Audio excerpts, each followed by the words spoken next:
Olá a todos, aqui quem fala é o professor Hudson e hoje eu vou falar sobre a teoria atômica ou evolução dos modelos atômicos. As primeiras ideias sobre a composição da matéria foram dadas pelos filósofos gregos, tá certo? Mas teve aqueles que mais se destacaram. Entre eles, nós temos aí os filósofos Leucipo e Demócrito, que acreditavam que a matéria, né, ela podia ser dividida de forma não contínua, tá certo? Ou seja, por exemplo, aqui na imagem nós temos um pedaço de pedra, né, que vai sofrendo fragmentações até chegar a um certo ponto que tal divisão não é mais possível. A essa menor partícula ou entidade, como queiram chamar, eles chamaram de que? De átomo. Então, para Leucipo e Demócrito, a matéria ela não podia ser dividida de forma o que? Contínua, tá certo? E quando chegasse ao máximo de sua divisão, você teria chegado ao átomo, onde A significa não, tomo significa partes, ou seja, que não possui partes do que divisíveis. Em seguida, nós temos as contribuições também de Platão e Aristóteles, que rejeitavam as ideias do Demócrito e do Leucipo. E o Platão e Aristóteles, né, eles desenvolveram a teoria, né, na verdade eles ampliaram, né, a teoria dos quatro elementos. Né. Essa teoria dos quatro elementos, nós temos aqui o fogo, o ar, né, a água, né, e a terra. Aí o que acontece? Esses quatro elementos, essa teoria dos quatro elementos, ela foi desenvolvida pelo filósofo grego Empédocles, está nome complicado da gota, Empédocles, por volta do século V a.C., né? E que o nosso Aristóteles e Platão, eles ampliaram. Eles diziam o seguinte, que a combinação do fogo com ar dava o que a gente chama de quê? De quente. A combinação do ar com a água dava o úmido. A combinação da água com a terra dava o frio. A combinação, né, do fogo com a terra ou vice-versa, que o sistema é um sistema reversível, né, daria o que? O seco. Né? Então essa teoria ela foi ampliada, a teoria dos quatro elementos ela foi ampliada por Aristóteles e Platão, e eles elaboraram, na verdade, aí, querendo ou não, uma nova teoria, né? Onde esses elementos, esses quatro elementos se combinam, né, para dar a sensação de quente, de úmido, de frio, de seco, enfim. Agora, outra coisa importante é que Aristóteles e Platão, eles acreditavam que a matéria podia ser dividida de forma contínua, tá certo? Isso aí é muito importante. Ou seja, eles discordavam das ideias de Leucipo e Demócrito.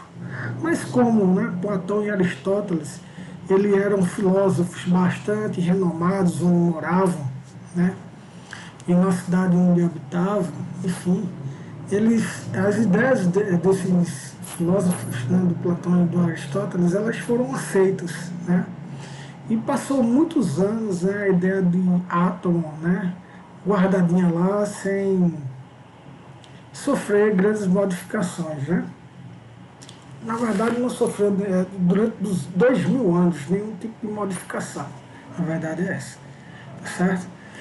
Então é o seguinte, para o Platão e Aristóteles, a matéria podia ser dividida de forma contínua, né? Já para o Leucipo e Demócrito, não. Mas como esses dois filósofos eram bastante, né, conhecidos, né, onde moravam Platão e Aristóteles, suas ideias perduraram por muito tempo.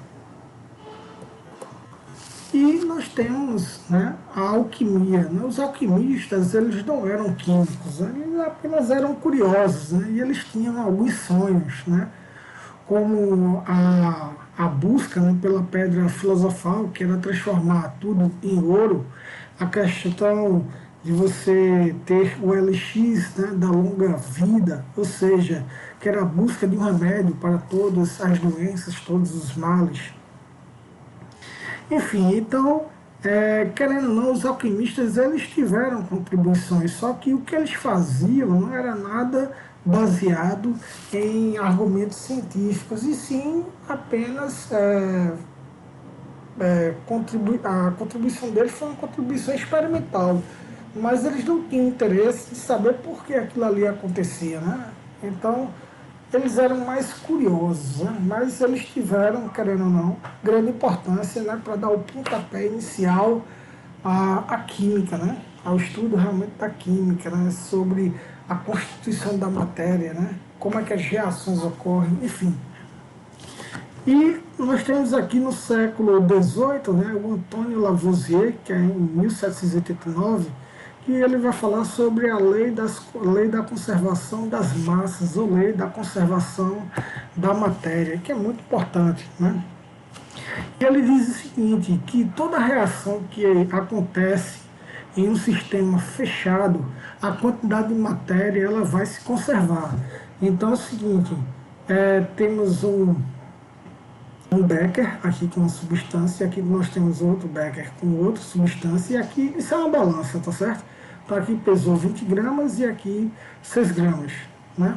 Quando eu coloquei as duas substâncias em contato, elas reagiram e formaram o que? 26 gramas de um determinado composto, tá certo?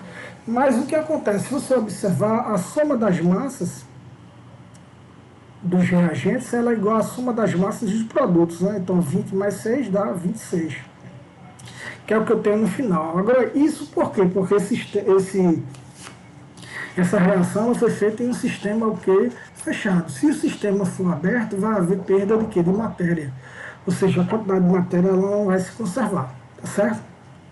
Então, esse princípio, né, essa lei, né, da conservação das massas, ela é extremamente importante, porque é daí que vem a questão do balanceamento de equações. Quando você vai balancear uma equação, é para deixar a quantidade de átomos nos reagentes e produtos iguais, ou seja, fazer com que a quantidade de matéria se conserve. Se você deixar a quantidade de átomos iguais nos reagentes e produtos, né, as massas vão ser iguais no início e no fim, tá certo? Então a lei da conservação da matéria é algo espetacular, né? E mais à frente surge aí o de John Dalton, né? O John Dalton, esse na verdade foi o primeiro, esse camarada construiu o primeiro modelo com caráter científico, né? Porque ele conseguia provar vários fenômenos que ocorrem na natureza através do seu modelo. Só que também esse modelo Dalton, com o tempo, ele foi deixando de explicar muitas coisas, por isso que ele foi abandonado e foi surgindo outros modelos. Abandonado entre aspas, né? Porque o modelo, na verdade, você não pode abandoná-lo, de fato. Ele serve, às vezes, para explicar determinadas coisas e outras não, tá certo?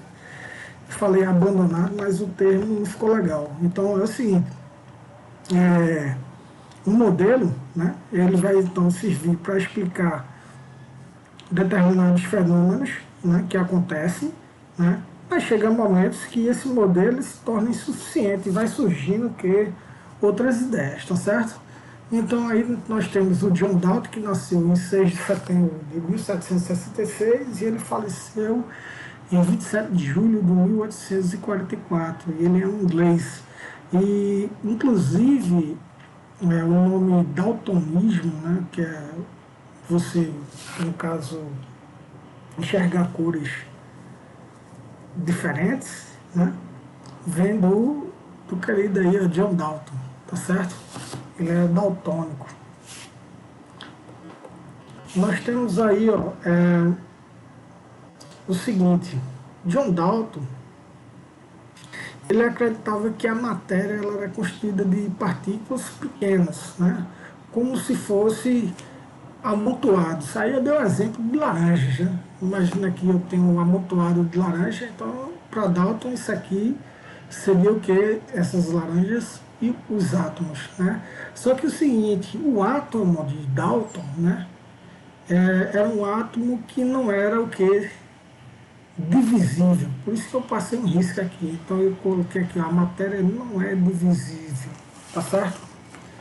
Ou seja, ele não acreditava na questão da divisão contínua da matéria como acreditavam Platão e Aristóteles, né? Então, a partir de John Dalton, a ideia de Platão e Aristóteles de átomo divisível, ela deixa de existir, porque Dalton consegue provar vários fenômenos através do seu modelo, e volta à ideia de Lúcio Demócrito, né, de átomo que é indivisível, tá certo?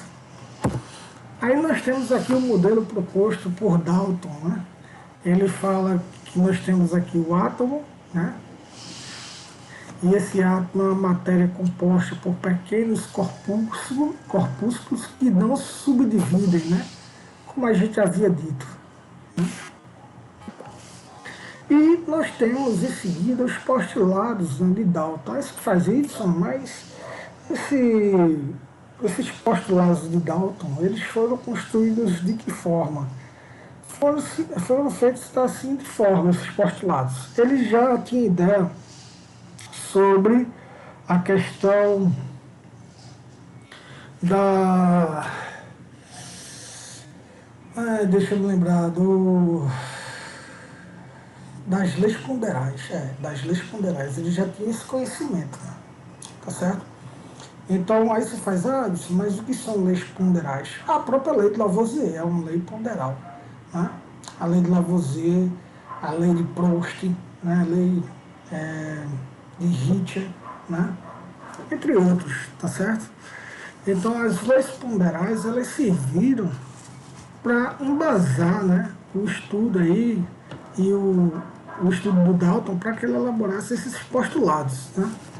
Então, Dalton não construiu esses postulados do nada, né? Tudo teve, né, um apoio teórico de outras pessoas, mas teve, né?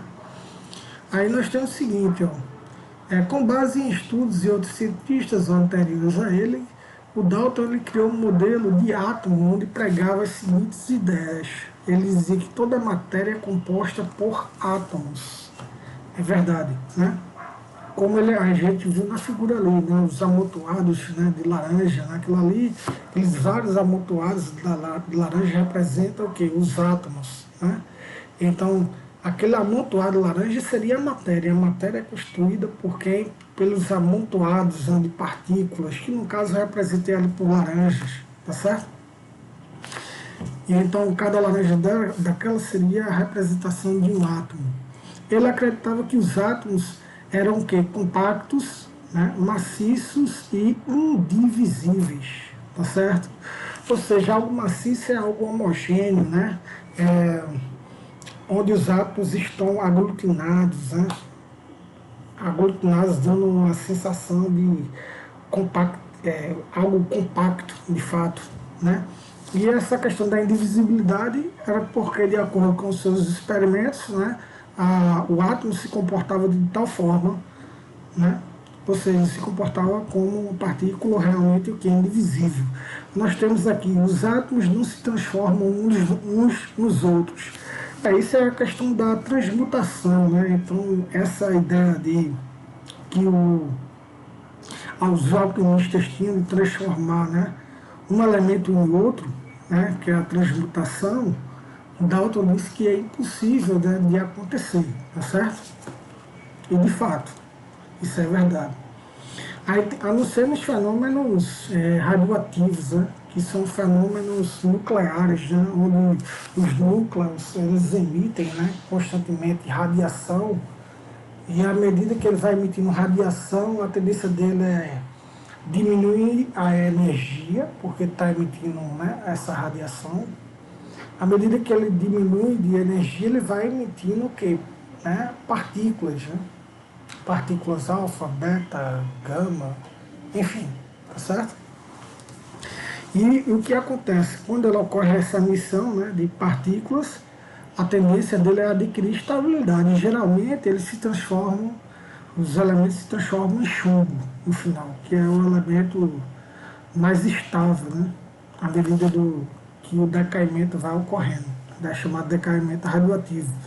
Mas isso aí são fenômenos do que? Nucleares. Aí é outra questão. Não é uma transmutação, certo? Nós temos aqui, os átomos não podem ser criados e nem destruídos, é verdade, né? A lei da conservação da matéria, né, ele com certeza se baseou nisso, né? Que diz o seguinte, que a quantidade de átomos nos reagentes e produtos, elas vão se conservar, tá certo? E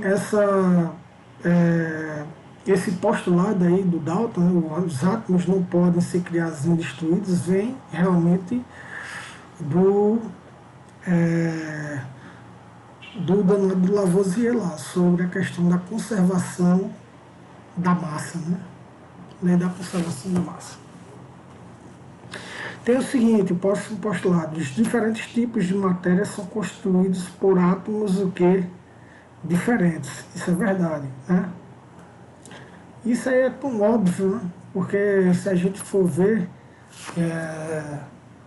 no ambiente onde a gente vive, existem materiais, né, diversos, plásticos. Hoje em dia nós temos plásticos, madeira, nós temos celulares que têm composição diferente, né, desses outros materiais que eu citei.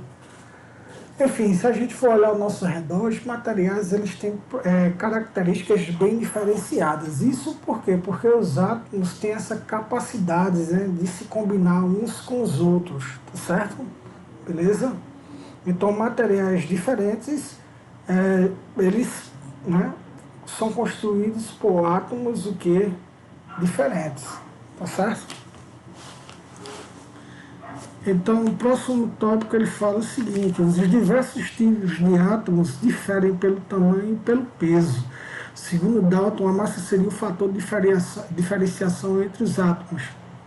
Olha, esse postulado do Dalton ele não está correto. Isso aí a gente vai ver lá na frente, tá certo? Porque existe um cara chamado Moseley que diz o seguinte, que esse Moseley ele estudou uma coisa chamada espectros de emissão. Então, através desses estudos dos espectros de emissão, ele conseguiu provar que o que caracteriza, né, os elementos químicos, ou seja, o que difere, né, um elemento, né, do outro, não é nem a massa e nem o peso, né, e nem o tamanho, né, desses átomos. Não é. Não é tamanho, não é peso, não é nada disso. E sim é uma coisa chamada de número atômico, ou seja, do número de prótons que há dentro do núcleo dos átomos, tá certo? Então, se os elementos são diferentes uns em relação aos outros, é porque eles têm quantidade de prótons diferentes. O próximo tópico ele fala o seguinte, que o número de átomos existentes na natureza é relativamente pequeno. Isso aí é verdade, né? Se a gente for analisar, né, a quantidade de materiais diversos que nós temos no nosso ambiente, né, a gente vai perceber o seguinte, que é uma quantidade imensa de materiais, né, que a gente tem.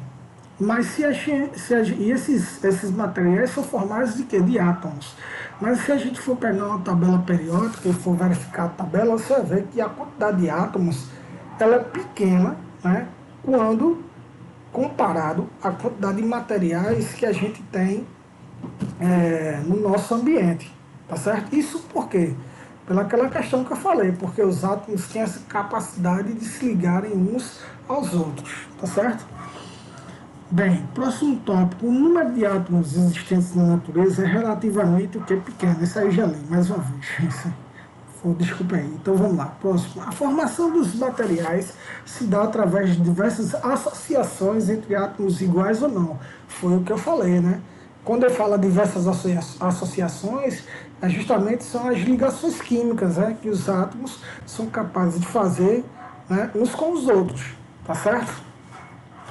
E é isso que vai dar, né, as características, né, diferentes de um material em relação ao outro. E nós temos aqui o seguinte, né, uma forma de representação, né? Então, nessa primeira representação aqui, ó, ele chamou átomos do elemento X. Então, aqui eu tenho átomos do elemento X, e esses átomos, né, esses átomos X, aí eles vão se combinar com os átomos Y, tá certo? Que são essas bolinhas maiores pretas. Aí quando o átomo X, que tem certas características, se combina com o átomo Y, que já tem outra característica, eles vão formar algo totalmente diferente, né? Algo com uma estrutura totalmente diferente. Ou seja, aqui eu tive o que? A combinação de uma bolinha preta grande dessa, ou seja, de um átomo Y, com dois átomos de quem? De X. Né? Então a proporção aqui é de 2 átomos X para um átomo que Y. Né? Para cada 2 átomos X, eu preciso um de Y para poder formar essa substância que está aqui. Certo? Bem, aí o que acontece? Se você for olhar direitinho, aqui eu tenho que átomos, né, que apresentam certas características. Esses átomos são todos iguais, esses átomos X. A mesma coisa com os átomos Y. Eles são todos o que? Iguais, beleza? Onde as características de X são diferentes das características de Y. Ou seja, eu tenho átomos que diferentes, que se combinaram e formaram o que? Uma substância totalmente diferente, beleza? Aí veja, como eu tenho átomos aqui de um único elemento, isso aqui é chamado de substância o que? Simples. Substância simples é aquela formada por apenas um tipo de átomo. Já aqui eu tenho também, né, na verdade, o átomo no caso Y, como só tenho átomos iguais, né? Essa representação aqui, ela está relacionada também a substâncias o que? Simples. Então, na realidade, eu tenho duas substâncias simples, a X e a substância simples o que? Y. E esses átomos, quando eles se combinam, eles vão formar uma substância que é composta. Composta por quê? Porque, por exemplo, essa substância ela é formada de quê? Que na verdade são todos iguais, né? Então ela é formada por um átomo Y e dois átomos X, tá certo? Então isso aqui eu tenho o quê? A união de dois átomos o quê? Diferentes.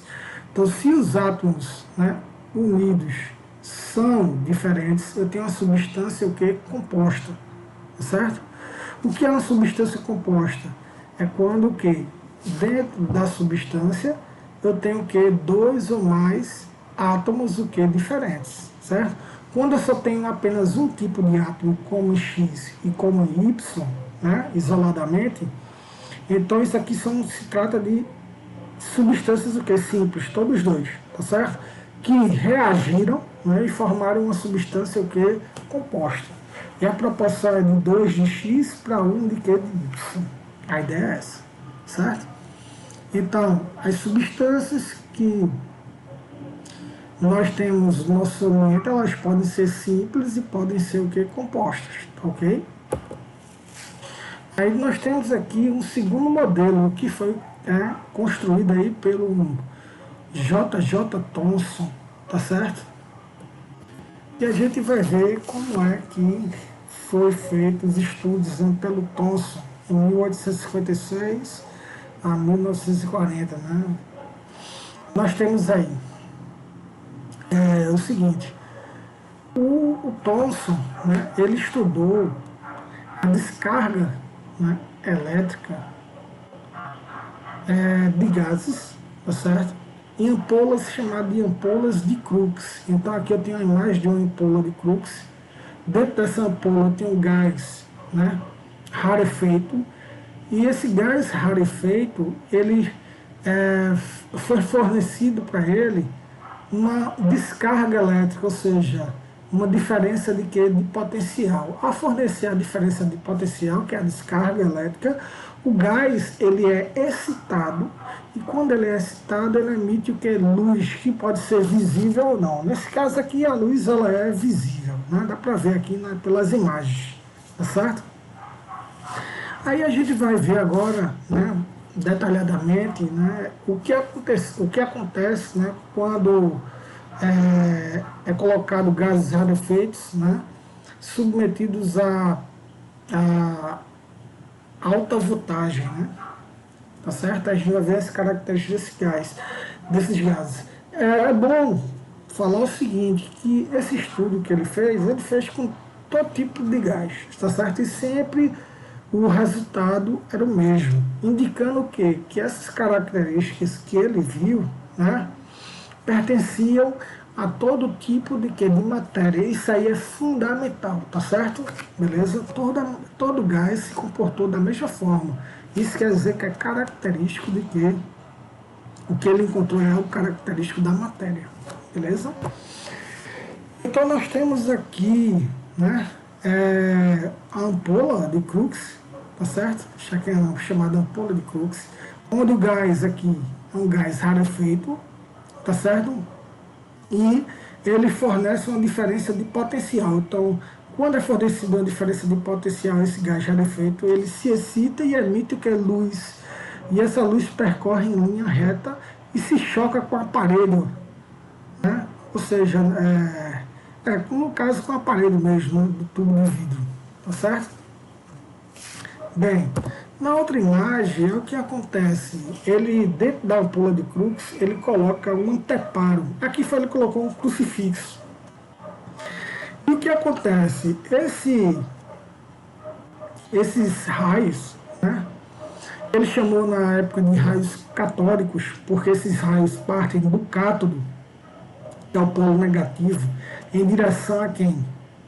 Ao ânodo, que é o polo que é negativo, é positivo, tá certo? Então, os raios catódicos, ele conseguiu observar que partia do cátodo em direção aqui ao ânodo. O que acontece?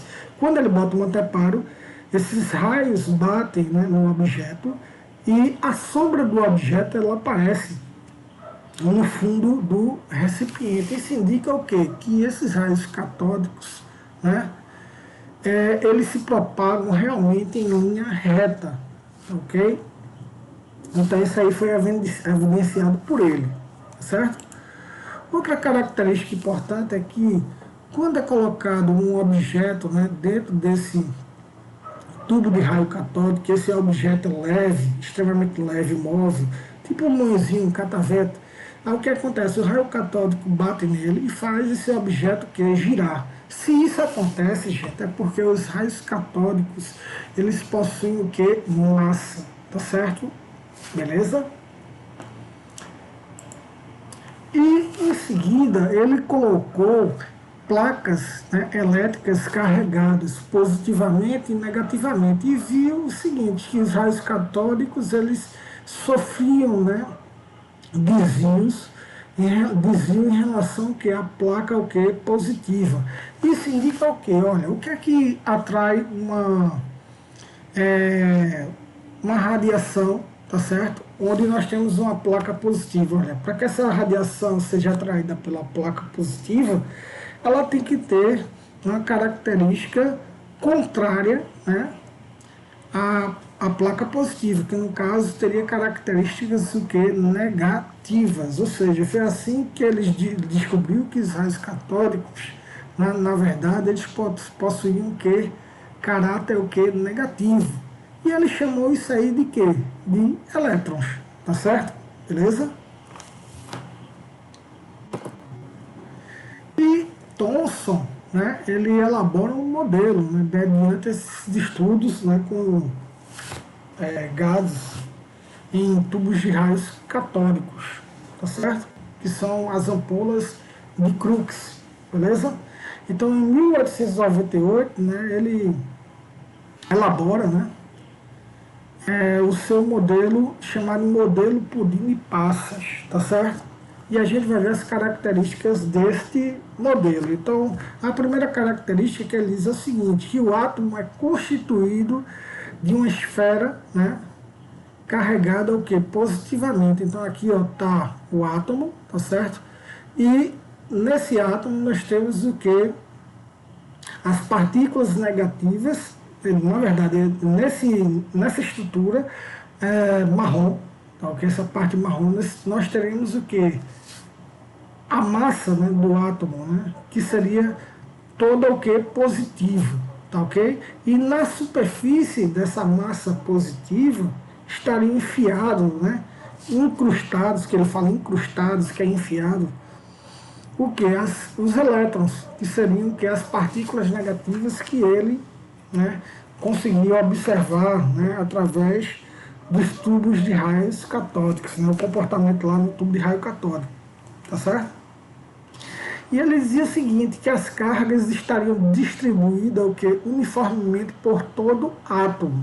Ou seja, a quantidade de carga positiva e carga negativa ela estaria distribuída de forma uniforme, né? Igual, por todo o átomo. E ele dizia que a carga total do átomo seria o que? Nula. Isso por quê? Porque a quantidade de cargas positivas e negativas seriam o que? Iguais. Tá certo?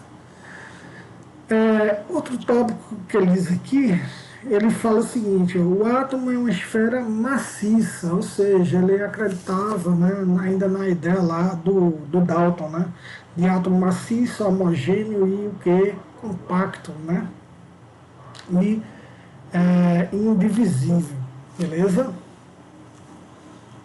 Nós temos aqui, Thomson aceitava a ideia de que os átomos eram diferenciados, né, pela sua o que? Massa, né? Ou seja, ele acreditava que o tamanho, né, e o peso dos átomos é que diferenciava, né, que diferenciava os elementos, e não é, tá certo? Ou seja, ele continuava ainda com a ideia de que é do Dalton. Esse modelo ele chamou de que? Modelo pudim de passas, tá certo? Bem, eu nunca vi um pudim de passas, mas tem uns bolos, né, ingleses que tem essas características, né? O bolo, e nesse bolo é enfiado lá as passas, tá certo? Imagina cerejas, enfim, algo do tipo, tá ok? Bem, então esse é o modelo do nosso amigo Thomson. Outra coisa importante é que Thomson ele determinou a relação carga-massa do elétron, tá certo?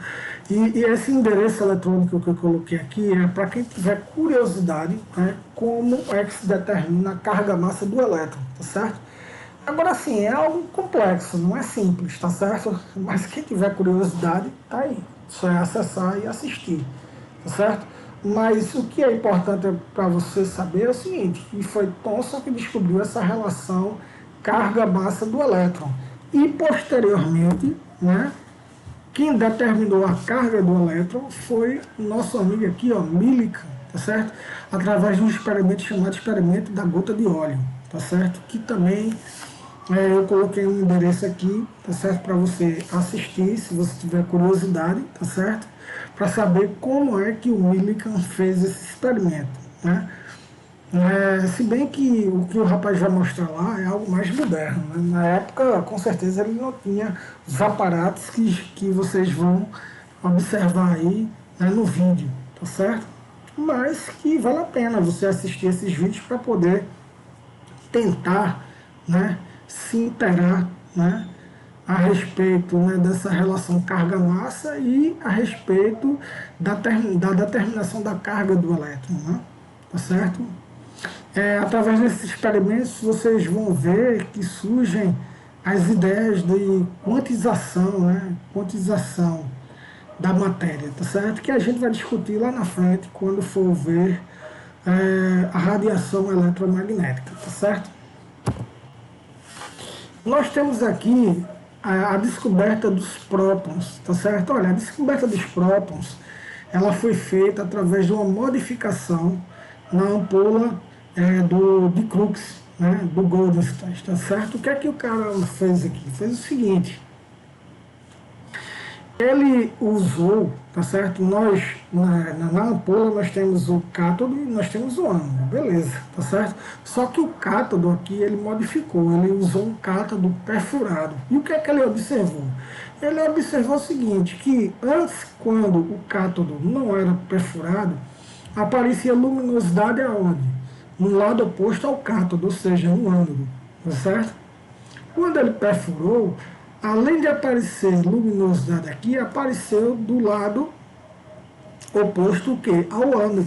E aí ele ficou, né, pensando por que isso estava o quê? Acontecendo. E aí ele propôs, né, algumas ideias para tentar explicar esse fenômeno. Ele disse o seguinte, que quando é colocado aqui gás, né, submetido a baixas pressões, né, e a uma voltagem elevada, certo? Aí sabe-se que os raios catódicos eles partem do cátodo em direção ao ânodo. Só que nessa trajetória, né, o que acontece? Esses raios catódicos vão se chocar, né, com os gases que estão aqui dentro. E quando ocorre esse choque, ocorre a formação de subpartículas, de outras partículas. Olha aqui, tá vendo? O gás ele se choca com essas bolinhas, os raios catódicos se chocam com as bolinhas azuis, elas se fragmentam, produzem essas bolinhas azuis que são repelidas por quem? Pelo ânodo, tá certo? E vão em direção ao quê? Ao cátodo. Isso acontece por quê? Porque essas bolinhas azuis que estão sendo formadas, se elas estão voltando, elas estão em direção ao cátodo, é porque elas têm uma natureza elétrica de quem? Diferente de quem? Do ânodo. Ou seja, elas têm caráter o que? Positivo. Certo? Beleza? Então foi dessa forma que se descobriu-se o que? A questão aí do que? Dos prótons. Né? Então, quando os gases aqui se chocam, né, com os raios catódicos, ocorre a produção de partículas positivas e partículas o que? Negativas. As partículas negativas vão em direção ao ânodo, que é o polo positivo, o positivo atrai negativo, e as partículas positivas, que são as bolinhas azuis, são repelidas, né, pelo polo positivo e vão em direção ao que? Ao cátodo, tá certo? Beleza? E outra coisa, essas bolinhas azuis, né, produzidas, que estão em direção ao cátodo, elas são chamadas de raios o que? Canais, tá certo? Beleza? Canais por quê? De início. Por que chamar de raios canais? Por conta dos orifícios, né, presentes aonde? Na ampola, né, no cátodo. Nessa parte aqui, ela é toda perfurada. Então são os canais, ele chamou raios canais, tá certo? Beleza? Enfim, então os raios catódicos partem do cátodo em direção ao ânodo, tá certo? E os raios canais partem do ânodo em direção ao que? Ao cátodo, beleza?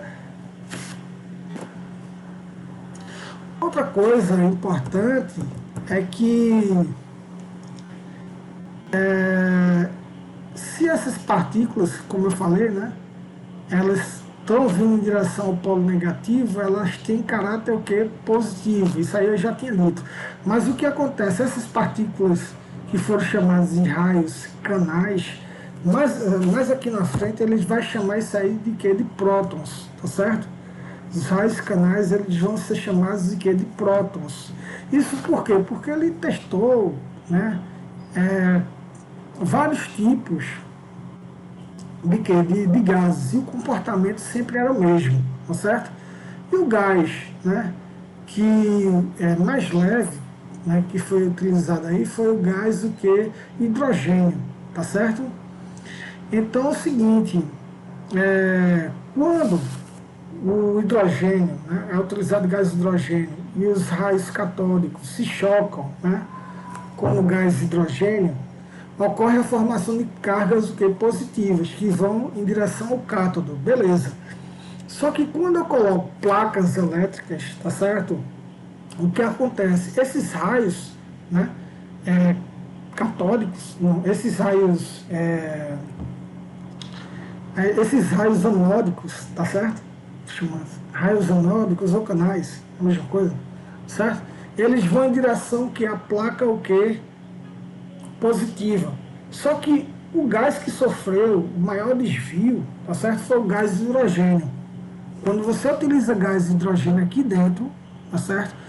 Vai ocorrer a formação de cargas positivas e negativas. As cargas positivas elas vêm para cá. Só que quando eu coloco placas elétricas, tá certo? O que acontece? essas cargas positivas, elas sofrem desvio em direção, né, à placa o que? Negativa, indicando que essas partículas realmente são positivas, beleza. Mas dos gases testados, o que sofreu o maior desvio foi o gás hidrogênio. Por que isso? Porque ele é o gás mais leve da natureza, tá certo?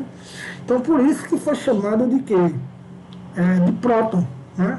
A partícula produzida pelo gás hidrogênio, né, quando se choca com os raios catódicos, elas foram chamadas de quê? De prótons, tá certo? Beleza? Vamos lá. E aqui a gente encerra a nossa aulinha, tá certo? Então, na próxima aula a gente vai ver o modelo atômico, né, de Rutherford, né?